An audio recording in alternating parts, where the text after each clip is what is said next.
Eu não tô ouvindo. Vocês estão ouvindo? Não. Vai começar daqui a pouquinho. Ah, tá. Um Chega, minutinho. tinha perdido o som.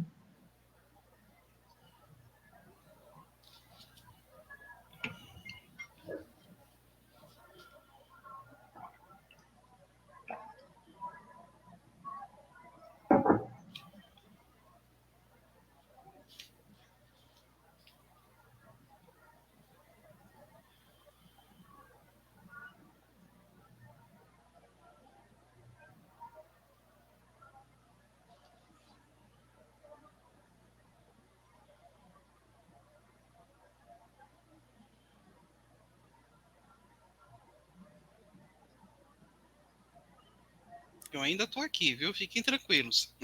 Uhum.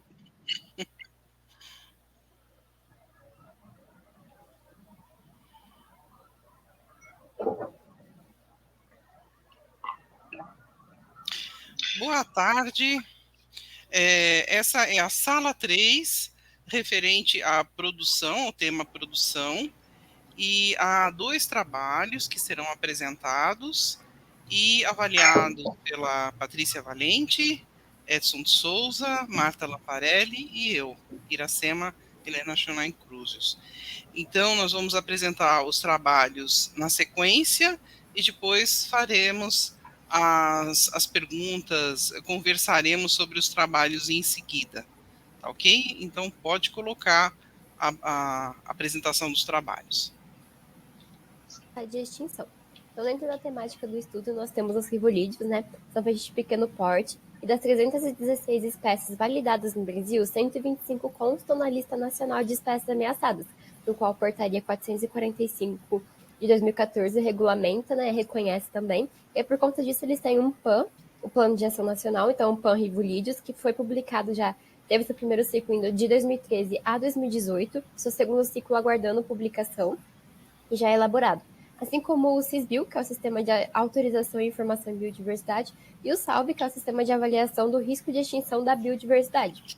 E assim, então, nosso objetivo foi justamente analisar e compreender as informações disponíveis nos relatórios submetidos ao SISBio com relação a um grupo de peixes bem peculiar, né, justamente por apresentar quase 50% da ictinofauna ameaçada do país. Então, a primeira etapa foi justamente o envio de um formulário de autorização para os pesquisadores, né, onde eles poderiam nos autorizar a usar as informações dos relatórios das solicitações. Nós obtivemos 51 respostas, onde todos, então, autorizaram o uso dessas informações. Assim, nosso universo de análise envolveu 66 solicitações e 75 relatórios anuais.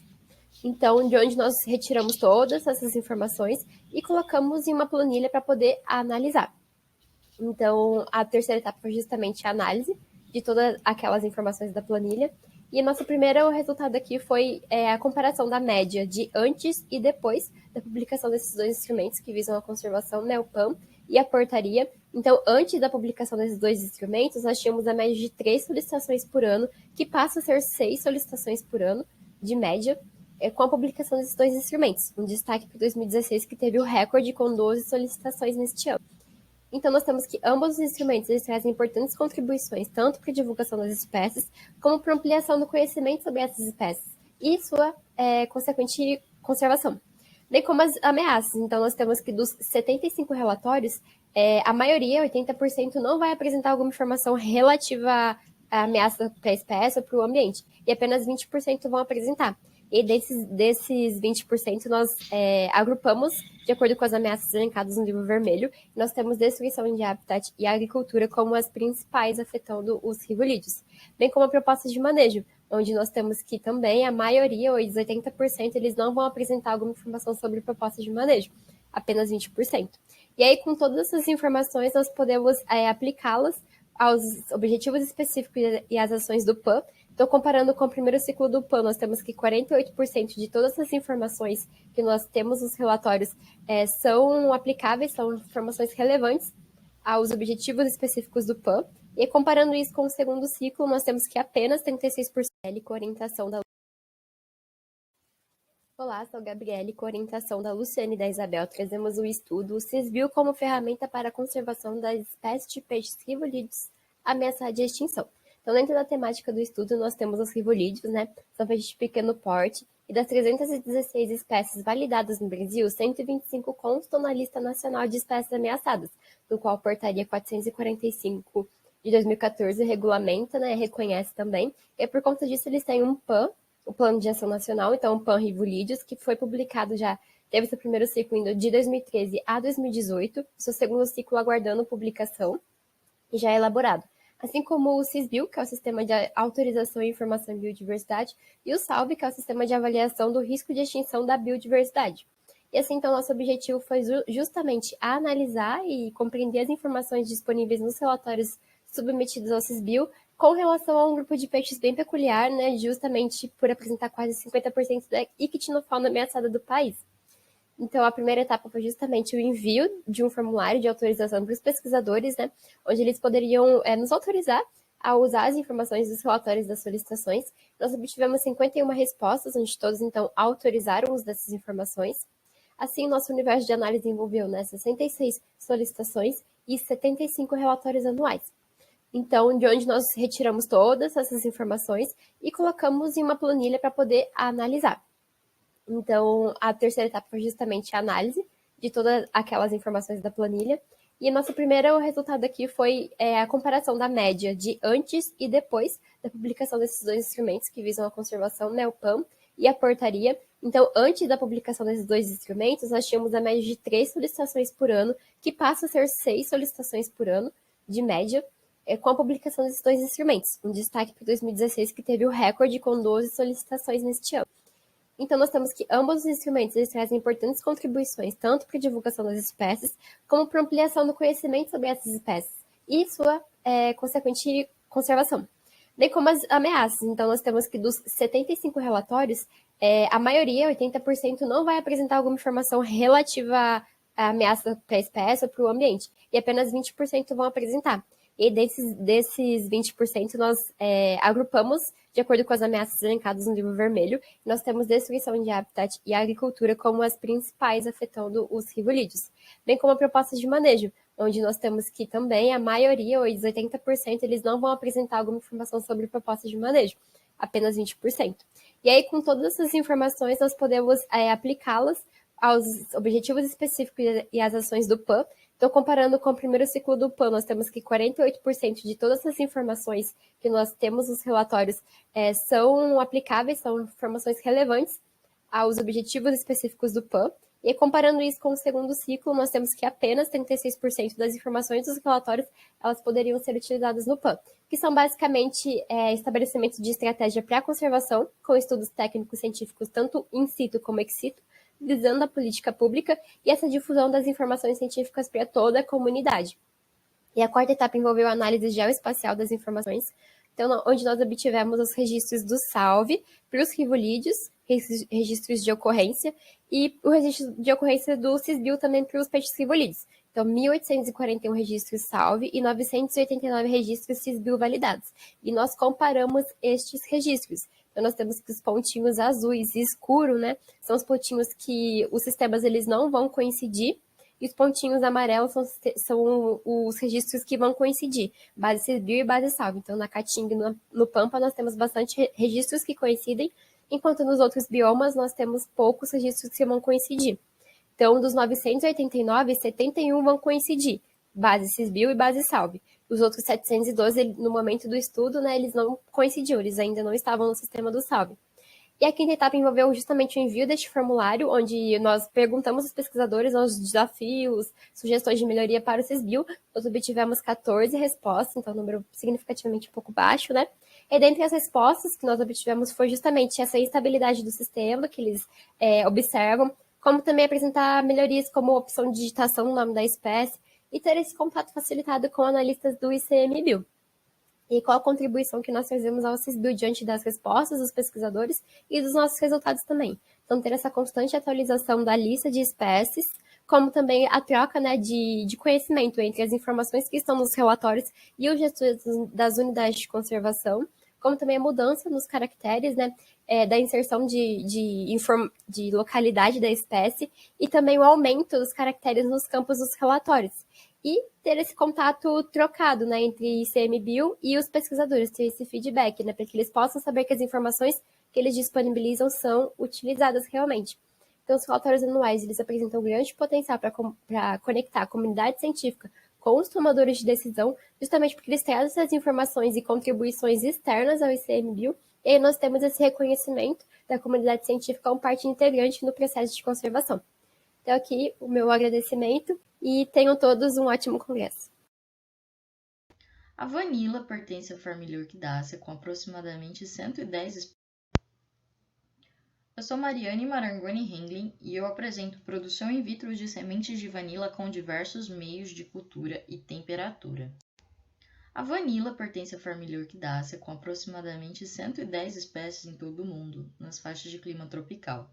Importante para a indústria alimentícia, farmacêutica e perfumaria. Possui baixa variabilidade genética e a maior perda da sua variabilidade ocorre pela destruição dos habitats.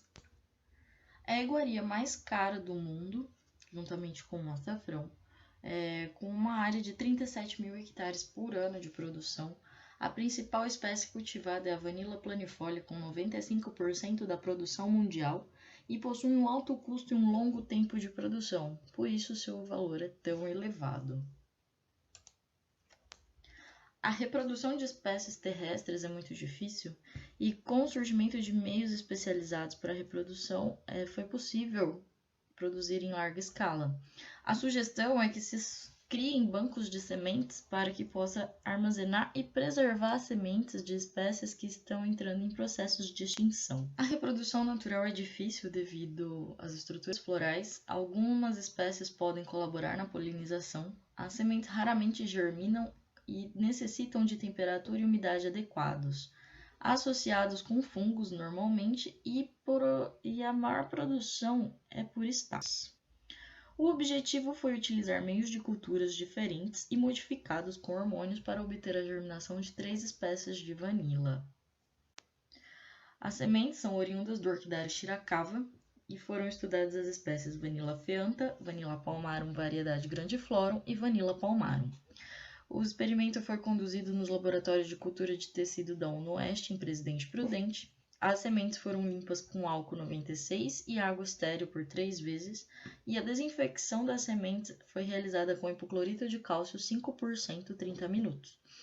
Após a germinação, após estabelecimento em meio, as sementes foram mantidas em sala de crescimento a 25 graus no escuro e BOD a 30 graus no escuro, pois as sementes apresentam fotoblásticas negativas.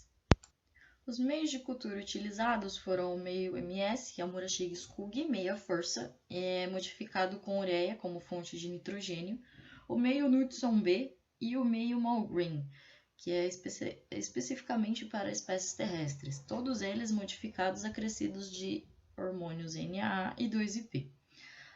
Acrescidos de 10 gramas de água, 20 gramas de sacarose e 1 grama de carvão ativado com pH de 6,5. O delineamento foi casualizado com 3 repetições de cada espécie e a avaliação foi feita por porcentagem de germinação de acordo com a média e o desvio padrão. As sementes possuem um embrião indiferenciado com pouco material de reserva e foram consideradas sementes germinadas somente quando o embrião emergiu de dentro do tegumento, como a gente pode observar na imagem. Sementes controle, que foram da Vanilla feanta, mantidas a 25 graus, apresentaram germinação a partir de 140 dias após a semeadura, com resultados não significativos para a germinação, atingindo níveis de aproximadamente 2% de germinação. Sementes mantidas nas condições de 30 graus apresentaram desenvolvimento de germinação a partir dos 100 dias após a semeadura. Para a Vanilla palmarum, esse valor não foi significativo, apresentando cerca de 0,4% de germinação. Para a Vanilla feanta, a germinação se aproximou de 20% em meios Malgreen, com ou sem hormônios. Em Vanilla palmarum, variedade grandiflorum, a germinação atingiu índices de 2,5%, não sendo satisfatório para os índices de germinação. Concluindo, meios acrescidos de hormônio podem sim ser mais eficientes para a germinação de vanila, juntamente com as temperaturas mais elevadas e baixa luminosidade. Muito obrigada pela atenção.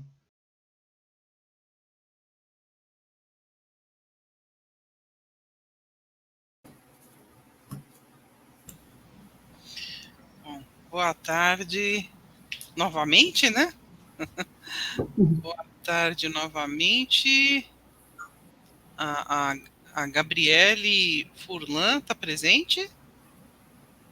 Eu não estou vendo a foto dela, estou vendo da Mariane, né? A Mariane está aqui. Somente Mariane está presente. Ah, que pena. Sim, podia conversar com as duas, né?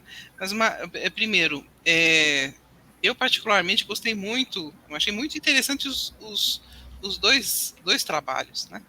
Tanto com a Vanilla, que é tão importante, né? Comercialmente falando, e tão difícil, realmente muito difícil, e ainda mais fazer isso germinar, né? E dar uma planta de qualidade. Isso é realmente um trabalho muito complicado. Aí, a título de curiosidade minha, né? Você falou, você fez uma apresentação super boa, viu, Mariane? Muito legal. A minha curiosidade eu percebi que para você promover a produção de sementes é um tanto complicada, né? Bastante. E como é que isso se dá na própria natureza? Então, É casual? Como é que é isso? aí que encontra o problema de todas as orquídeas em geral, né? A polinização natural é muito difícil, porque elas têm polinizadores específicos, que são algumas moscas, algumas abelhas, em alguns casos morcegos ou beija-flores, mas assim, muito raro. Então, na natureza, essa reprodução é difícil. E para facilitar, né, o jeito de falar, ou não sei, o sistema floral dela é muito difícil de acontecer uma autopolinização, por exemplo. Então, ela tem na ponta da antena, né, que a gente chama, que é onde divide o órgão masculino e feminino da flor, ela tem uma películazinha que chama rostelo. E isso impede de que o grão de pólen polinize a planta. Então, autopolinização também não existe. Quer dizer, tudo para atrapalhar. É tudo para atrapalhar. E elas estão ali desde a era dos dinossauros. Então, a gente fica vendo assim, né? Então, realmente, ela não foi extinta porque Deus não quer. Não, ela é forte. Ou ela tá lá na base do ódio, eu não sei. Ou do amor, né? É vanilla. É a essência da baunilha, adoçar a vida das pessoas. Porque, olha, eu fiquei imaginando, falei, nossa, mas caramba, que coisa difícil. E assim, então... mais um detalhe, assim, né? A flor da vanilla, ela dura aproximadamente 12 horas. Só? Então, se ela tá abrindo de manhã, você tem até de tardinha para conseguir polinizar. Olha. Porque se acontecer uma polinização posterior a um certo período, provavelmente não consegue, não tem o pegamento da cápsula de sementes. Então, certo. Ela é muito minuciosa. Para não falar outra coisa. Para não dizer outra coisa, assim, né? Mas o processo de produção dela, realmente, ele é muito difícil. Por isso que é muito caro. Né? A gente encontra no mercado vagens de 50 até 100 reais. Por aí, realmente. E realmente uma coisa é verdade. Como é que se diz? O sabor que você tem da vanilla mesmo é bem diferente do artificial. Isso não... por mais bromatologia que façam, eles não conseguem reproduzir exatamente aquele saborzinho dessa florzinha enjoada. Pois é surreal, assim. A gente tem algumas cápsulas no laboratório, né, que a gente consegue através de algumas doações, algumas parcerias, e assim, nada se compara. A essência que compra no mercado, os cosméticos, nada se compara a essência original mesmo. Então... É interessante que a essência de baunilha, isso uma vez um professor me falou, a essência de baunilha, ela é base para uma série de outras. Então, para você produzir, né, na indústria alimentícia, diferentes sabores, muitas vezes você precisa da baunilha como base. Sim. Então, daí a importância também de você ter, né, essas essências, no mercado, né? Mas olha, parabéns pelo trabalho, eu gostei muito, bem interessante, né? E eu abro aqui, por favor, os meus colegas conversarem com a Mariane sobre o trabalho dela. Eu tenho uma pergunta para a Mariane. Mariane, eu gostei, sua apresentação está muito clara, deu para entender direitinho o que você fez, metodologia, realmente muito clara a conclusão. A minha dúvida também é mais na linha de curiosidade, né? Você está trabalhando para ver se você consegue um meio melhor para produzir a semente, mas existe a produção comercial? Vocês estão querendo fornecer para alguém, né? Pensando no empreendedorismo aí, como é que isso funciona? Gente, só um minutinho, deixa eu fechar a porta do quarto.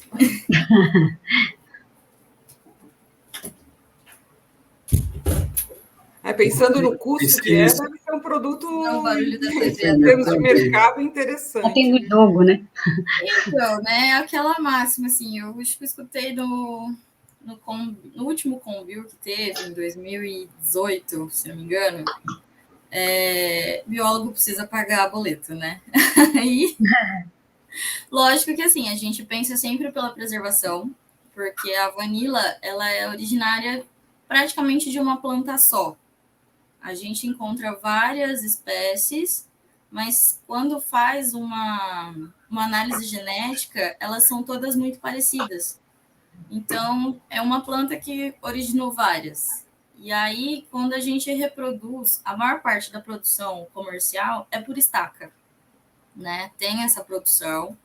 No Brasil não é tão comum, tem alguns produtores no norte do país, mas, por exemplo, em Madagascar, no México, na Colômbia, tem bastante produção comercial, que é da onde vem praticamente toda a vanila do mundo, né? Toda a baunilha. E, assim, a gente está buscando uma forma de conseguir produzir em larga escala, né? O Brasil tem clima para produção de vanila, e se a gente conseguir um jeito mais fácil de conseguir essa planta, né? Por exemplo, através da germinação, essas coisas, a gente conseguindo produzir em larga escala, a gente torna um produto um pouco mais barato e mais viável para a produção. Então, não fica centralizado só na mão de alguns produtores. A gente consegue expandir essa linha. E aí a busca está sendo grande. Tanto é que a gente já está com outro projeto de germinação em andamento, que a gente conseguiu uns resultados melhores do que esse que eu apresentei. E a gente já vai começar um terceiro, e ainda tem uma linha de produção por reprodução de meristemas. Então, a gente está tentando cercar de todos os lados um jeito de conseguir produzir em larga escala e baratear um pouco mais essa produção. Porque realmente o custo dela é muito caro. E o retorno não é tão rápido. Porque a produção por estaca, né? Normalmente compra assim, umas estacas de 30, 40 centímetros. Ela leva uns 4 anos até começar a florir. Então, o produtor tem que comprar muita planta, ter uma área consideravelmente grande para conseguir ter uma produção satisfatória. Ótimo, torcendo para que funcione como fã da baunilha. Tomara. Obrigada. Mais perguntas aí? Patrícia, Edson? O Edson quer falar primeiro? Vamos lá. Ela respondeu já uma pergunta que eu queria fazer, se eles estão tentando fazer cultura por meristema, né? Com meristema você consegue acelerar bastante aí a questão de mudas, mas como você está falando, ela demora muito para crescer, né? Eu não tinha essa noção. Eu tenho uma mudinha de vanila na minha casa lá, mas nunca floresceu. Eu já tenho lá uns 7 anos grudado lá, saindo do chão e grudado na árvore lá, mas a danadinha não dá flor, mas nem a pau. Então, você já me respondeu, né, que a maioria é feito por estacas, né? E o propósito maior de você fazer germinação de semente é para fazer cruzamento, né? Porque se por estaque e por possibilidade de cultura de meristema, fazer por semente é só para você fazer cruzamento, né? E é uma situação difícil, porque se ela fica aberta alguns minutos, algumas horas, né? Você pegar duas plantas diferentes, né? É meio complicado, né? É bem difícil, realmente. Mas aí a gente visa o melhoramento genético da planta, né? A vanila ela é muito suscetível a pragas, por não ter essa diferença genética entre as espécies.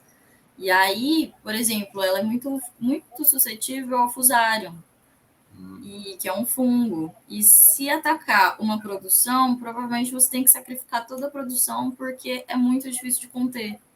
Então, a gente conseguindo, através da germinação, ter outras plantas, conseguir um cruzamento, talvez a gente consiga fazer plantas que sejam mais resistentes.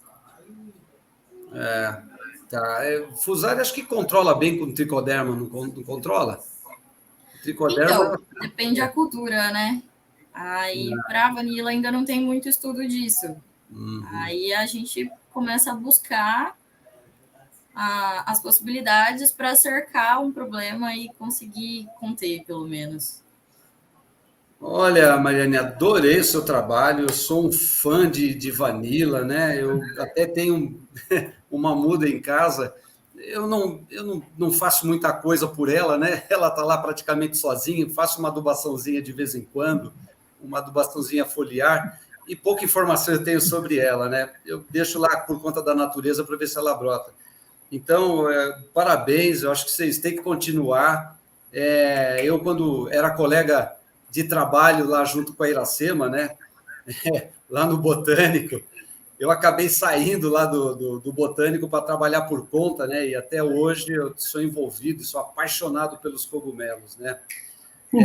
Eu acho que você encontra nesse seu trabalho um potencial gigantesco, né? Para vocês ter o seu próprio negócio aí.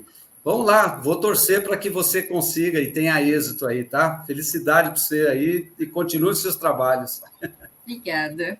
Vai lá, Patrícia. Posso só dar uma dica para a sua vanila? Pode, deve. Ela está crescendo reta toda a vida sobre o tronco da árvore. Sim. Para ela florir, normalmente, ela tem que se desprender de um certo trecho. Então, se ela se desprende um pouquinho e ela dá uma abaulada no galho dela, provavelmente ali ela floresce. E não precisa de sol, né? Ela fica na árvore e ela está sombreada, né? Isso, ela fica na árvore, ela precisa do sombreamento, só que ela vai sempre em busca de sol, né? Não significa que ela precise de sol pleno. Então, esse ambiente sombreado é excelente. Tá. Maravilha, obrigado pela dica. Imagina. Ganhou meu coração. Bom, agora eu posso perguntar, Iracema? Bom, eu adorei o trabalho, eu estou com um monte de dúvida, eu queria aprender um monte de coisa, porque não é minha área, eu tenho um monte de pergunta aqui. E eu vou perguntar para a Mariane, bióloga, para a Mariane, empreendedora aqui. A gente está falando em empreendedorismo, né? O tema do nosso foco do Combio. Mariane, primeiro eu vou perguntar para a Mariane, bióloga, em questão de evolução. Se a vanila, ela é ela é teimosa, né? O que se atribui dela ter sobrevivido desde a época dos dinossauros, toda essa dificuldade, como é que ela chegou até aqui? O que você acha que ela... Eu acredito que, por semente, é devido ao revestimento dela. Alguns estudos indicam que o tegumento da vanila, ele chega até 4 camadas de revestimento. Então, é muita lignina protegendo o embrião. E em condições de temperatura, umidade... Às vezes, quando tem fungos micorrízicos, né, no solo, eles auxiliam o processo da germinação mais rápido. Então, eu acredito que essa evolução tenha se dado por isso, pela capacidade de proteger o embrião e não degradar com qualquer intempérie. Entendi. Você acha que ela teve alguma coevolução com esses fungos? Alguma coevolução? Para ela ter chegado até aqui com toda... Porque essa dificuldade, você falou da polinização, ela é tão... todo esse problema. Difícil. E aí, quando consegue formar uma cápsula, a sorte dela é que a cápsula tem, assim, milhares de sementes dentro, né? É tipo um pozinho e pronto. Então, eu acho que a coevolução junto com o fungo micorrízico foi o sucesso de todas as espécies de orquídeas. Que massa! Na natureza, para se reproduzir, é só com fungo. Reproduzir não, né? Germinar. É só com fungo mesmo. Que aí ele consegue quebrar todo esse tegumento lignificado e aí fornecer o próprio nutriente para o embrião, até o embrião começar a ter suas atividades e começar a absorver do meio. Nossa, isso é maravilhoso, né? Isso é a questão da parte da evolução.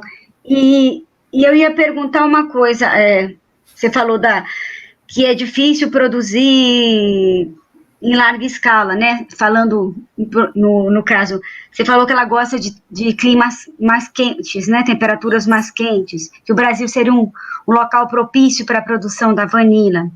Sim. Teria uma espécie, várias espécies. Você falou, você mostrou algumas, eu não lembro agora de cabeça, você falou que tem alguma espécie de vanila propícia para o Brasil. E no caso, falando em sistemas de produção, se fosse tentar uma produção, vocês já fizeram alguma análise econômica para a produção da vanila? Vocês têm alguma análise econômica? Por enquanto, não. Assim, mais aprofundada, não, né? A gente tem, assim, o que a gente pega nos boletins, né, de produção, e, assim, o custo dela é alto, né? Porque qual seria um custo de produção, por exemplo, e você teria na sua cabeça de custo de produção, mais ou menos para uma determinada espécie de vanila? Quanto seria para produzir? O horizonte do projeto, quantos anos para produzir tanto de vanila? Em quantos anos eu produziria? Mais ou menos, em quantos anos eu produziria? Quantos quilos, sei lá, de vanila? E quanto que eu lucraria? Vocês não têm, assim, essa ideia? Não. Dá para ter, assim, uma ideia mais ou menos, né? Uma parcial. Produção, depois do plantio, de 3 a 4 anos. Aí depende do cultivo, né? Do solo, da adubação, do cuidado. E tem agora, planilha para isso? Não. Não. Eu só achei, assim, algumas informações em artigos separados, sabe? Uhum. E agora, valor de produção gera em torno de milhões de dólares por ano. No então, Brasil não tem Embrapa, não teria isso, não? Não encontrei essas informações. Não tem, certo. Tem algumas coisas assim de alguns produtores, mas no Brasil a produção ainda é muito pequena. Acho que não daria para estimar exatamente como que está ainda, porque está iniciando, é bem recente. Os que mais dá para ter uma noção assim são, por exemplo, lá em Madagascar. Lá são os maiores produtores, né? Mas aí lá já envolve escravidão, tem vários outros estilo, sociais, né, juntos. Então, não dá para falar assim, o negócio é totalmente limpo, né? Só para te ajudar, Patrícia, te ajudar, uma planta, depois de 3, 4 anos, ela produz, sei lá, quantas flores com potencial produção de vagem, vai? Dá para produzir, dependendo do manejo da planta, até umas 50 vagens por planta, né? Dependendo da condição climática, de todo o manejo correto, até umas 50 vagens por planta. E cada uma, você falou que custa na ordem de 100 a 120 reais, é isso? Por aí, dependendo da região. Porque é interessante, porque é uma planta bem promissora e é muito procurada. Então, se for, assim, juntamente com o estudo da biologia, entraria um futuro projeto de análise econômica dessa espécie ou de outra, e você analisar, fazer uma planilha com período de retorno de capital, quanto tempo, se haveria a possibilidade de uma produção em larga escala, de quanto seria o PRC, a TIR, quantos fariam uma análise econômica com a economia pode ser com a economia neoclássica normal, isso se haveria a possibilidade no futuro de um sistema familiar de produção, de ensinar as famílias a produzirem, assim como a gente, assim, juntamente poderia fazer um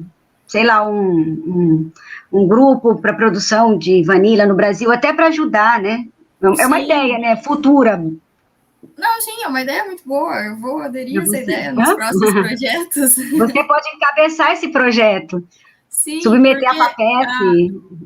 Por exemplo, aqui na minha região, eu sou do oeste do estado de São Paulo, né?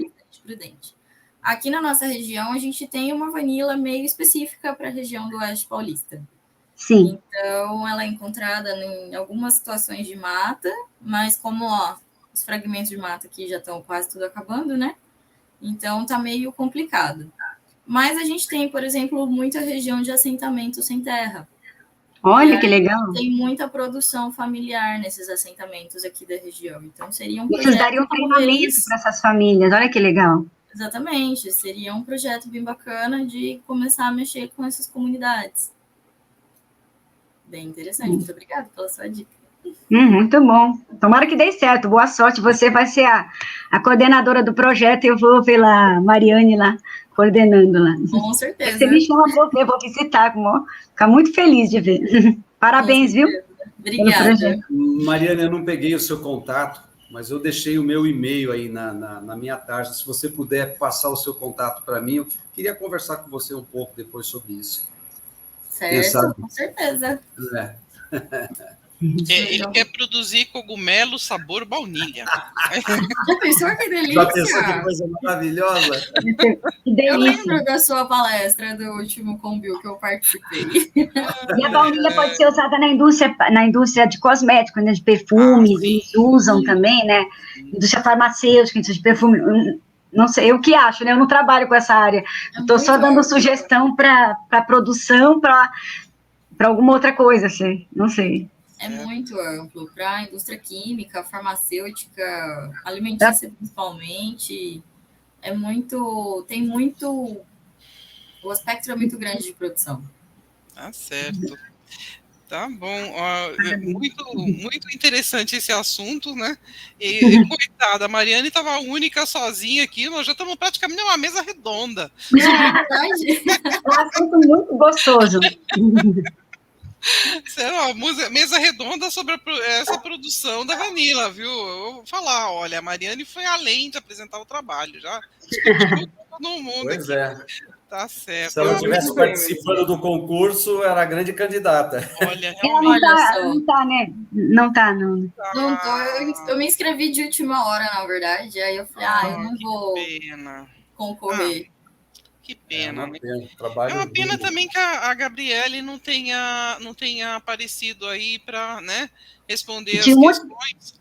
Porque tinha um monte de pergunta aqui para ela também. Porque ela praticamente, no trabalho dela, ela como é que eu vou dizer?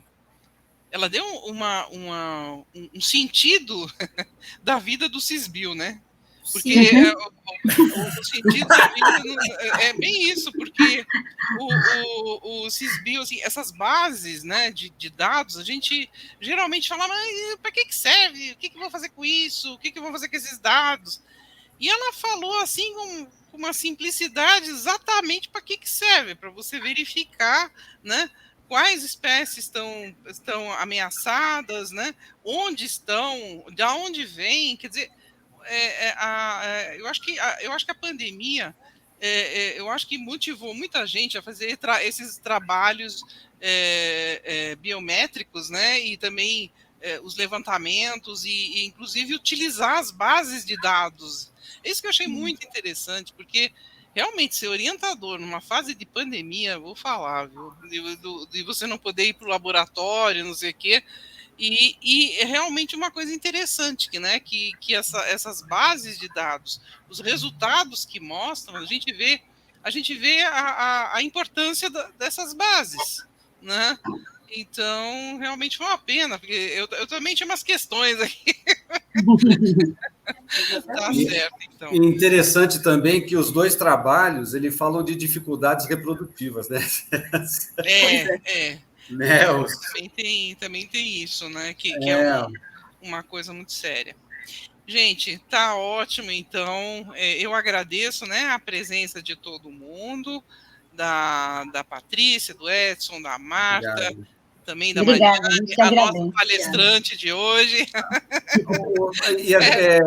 Você comunica o pessoal da avaliação lá, Iracema? Sim. Todos nós temos que mandar a avaliação. Não precisa, né? Eu comunico, sim, pode deixar. Tá. Essa avaliação a gente manda para a Marcela? Como é que as notas manda para o Edson e para o João, né? O Edson, João e a Marcela, porque eles estão fazendo a compilação, tá? Certo. Mas então a gente não precisa mandar, né? Certo? Porque você vai mandar, né? Sim, eu já me comuniquei com eles lá. Ah, então tá bom. Tá bom? Tá joia, gente. Até bom, mais, querido. então. A gente se Até vê. mais. Obrigada, Tchau, tchau, parabéns. Tchau.